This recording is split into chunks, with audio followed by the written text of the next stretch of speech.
Thank you so much. Great to be with you today. It's always a pleasure to be back at the Hobnob, and it's wonderful to be able to connect with friends and be in this venue once again. So thank you so much for welcoming me. I want to spend the time I have today talking about the way the legislature and MEC have worked together over the past few years to improve Mississippi. Now, I know one of the main focuses of MEC over the years has been workforce development. Scott just mentioned in the introduction the bill that we passed this year. I want you to know that's been a priority for the legislature as well.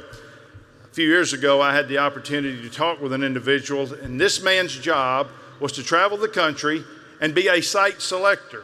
He went around the nation and he looked for places to put companies, to recommend to companies. And as a matter of curiosity, I just asked him, I said, what's the number one thing you look for when you're going to recommend a place to put a company? And without missing a beat, he said, workforce development. You got to have a strong workforce. If you don't have a strong workforce, you don't even get on the radar screen. That highlighted for me the importance of workforce development in our state. As a result of that, we held a summit. Now, some of you may remember a few years ago, we held 2 summits in the House of Representatives. The first summit we had was on human trafficking. I had been to an event, I learned about human trafficking. It broke my heart to think about what was going on in the world of human trafficking. And the first summit we held was to how do we fight human trafficking. We've passed 2 bills out of the House of Representatives that address human trafficking. And today we have changed the landscape. We're in the process of changing the landscape on human trafficking in Mississippi. The second summit we held, workforce development. I hope that highlights for you the importance that we place on workforce development. It's the second thing we addressed behind human trafficking, and I think it shows the level of importance that we in the legislature place on workforce development. So this year we passed House Bill 1388. Before I give you the details of that, I want to acknowledge the efforts of Donnie Bell, who is my chairman of workforce development in the House, and Ryan Miller, who heads the Office of Workforce Development, because these two individuals came together to create this bill. Arising out of that summit that I mentioned, we brought forward some proposals. I took those proposals to Ryan Miller and I said, take these, tweak them, revise them, and let's draft a bill that's going to put us on the road to improvements in workforce development. That resulted in House Bill 1388, which we passed this last year. Some of the highlights of this bill: we're putting career coaches in our junior high and high schools to educate our students on just what types of careers exist in the CTE world. Hopefully this will bring an awareness to our children and our students who will choose those types of careers for a profession. We're requiring MDE, Department of Education, to give notice to students of the courses, the CTE courses that are being offered in their schools. We're requiring the Department of Education and the Community College Board to work together to align the courses that we're teaching with the needs of industry in our state. What a novel idea, right? We want to train our students to meet the needs of industry in this state. There's no point in teaching them to do a skill that doesn't exist. So now we're aligning those courses with the needs of industry around the state. We have expanded the ways that we can use what we call expert citizen. Many of you are aware of this provision under the law. The easiest example is an auto mechanic. Let's say you've got an auto mechanic in your community. The man has a high school degree. He never went to community college. He never got a bachelor's degree, but he's been fixing cars for 40 years. Nobody in the community knows more about auto mechanics than that man. What a tremendous resource that is. We can tap into that man's knowledge and experience, have him come to the school, and teach our children who want to be auto mechanics that profession. We've loosened up the requirements and expanded opportunities for those individuals who are what we call expert citizens to come into our schools and enhance workforce development. These are the innovative, outside-the-box thinking things that we have done to try to make us more competitive in attracting jobs and industry in our state. Another vital aspect of workforce development is K-12 education. Scott mentioned over the last 10 years, we've seen more improvements in education than ever in the history of our state. 10 years ago, we were 11 points below the national average on graduation rate. Today, we are at the national average. Our graduation rate has improved 11% over the last 10 years. We passed a bill called Third Grade Reading Gate. Many of you are aware of this. What that bill says is that if you're a third grader, you have to read like a third grader. Is that not a novel idea? How dare we expect a third grader to read like a third grader? And when we passed this bill, there was much wailing and gnashing of teeth, and you thought the world was going to come to an end because we dare expect a third grader to read like a third grader. Before the passage of this bill, only 69% of our third graders could read on grade level. After the passage of this bill, 93% of our third graders read on grade level. That prepares them to move forward and get the education that they deserve. Many of you are aware that last year our fourth grade NAEP scores were #1 in the country. #1 in the country. Our fourth graders were #1 in the country.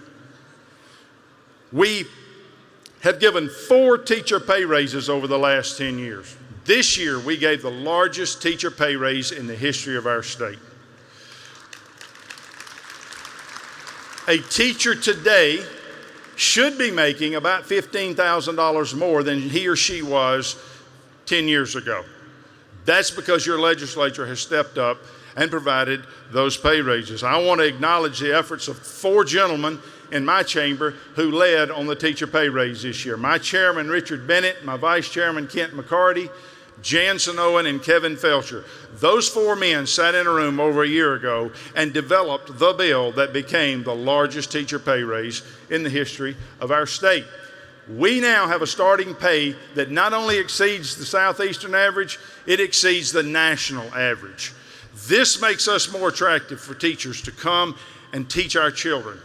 I've been told of 4 different phone calls that my members have received from teachers who are veterans, who are on the verge of retirement, who called them and said, I was about to leave and go to the private schools. I was about to leave and go across the line to Tennessee and teach.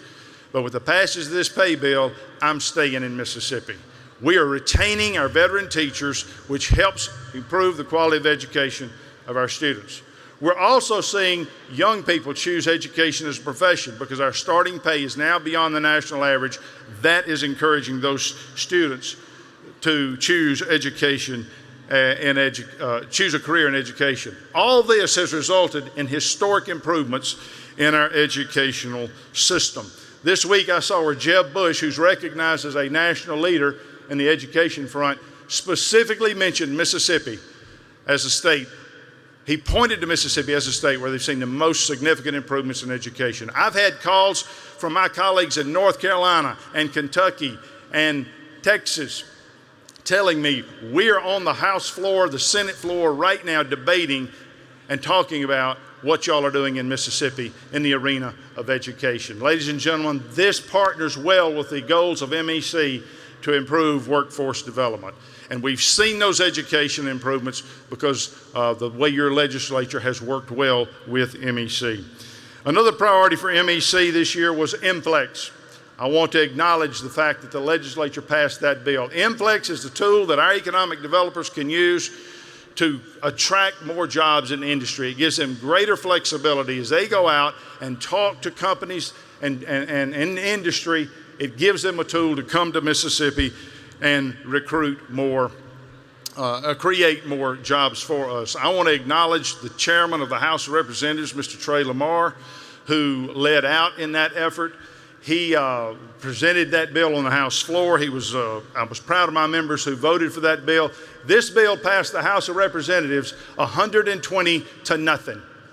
That is an incredibly strong statement about how the members of the House of Representatives support our economic developers around the state and how we're working to try to attract jobs and industry. Finally, as we seek to be more attractive in attracting jobs and industry in our country, I want to acknowledge the passage of the largest tax cut in the history of the state of Mississippi this last year. As you know, we passed a bill which puts more money back into the pockets of our citizens. As you put more money back in the pockets of our citizens, they have a better ability to provide for themselves improve their quality of life, provide for their children, give more to their church, and those dollars turn over in the community and economic prosperity results. With the passage of this tax bill, we now have the 5th best marginal tax rate in the country among states who still have an income tax. With the passage of this bill, we're now number 1 in the country for keeping more of your hard-earned money before you have to pay a tax. This makes us an attractive place to live. All these things that I mentioned, workforce development, improvement in K-12 education, the MFLEX bill, passage of the income tax, all of those things make Mississippi an attractive place to live. And that's what MEC and the legislature are trying to do in partnership with one another to attract jobs and industry and keep our best and brightest here at home in the state of Mississippi. I am proud to be able to work with your leadership, with your board, with MEC. I'm proud of the accomplishments that we've made. I know Delbert Hoseman's coming up after me. I'm proud of the way we've been able to work with the Senate to get all of these things done. If we continue to engage in that type of partnership, and if we all have a common goal of making Mississippi the best place in America to live, then we will have tremendous success, and we can look back and be proud of what we've done. Thank you so much for letting me speak to you today.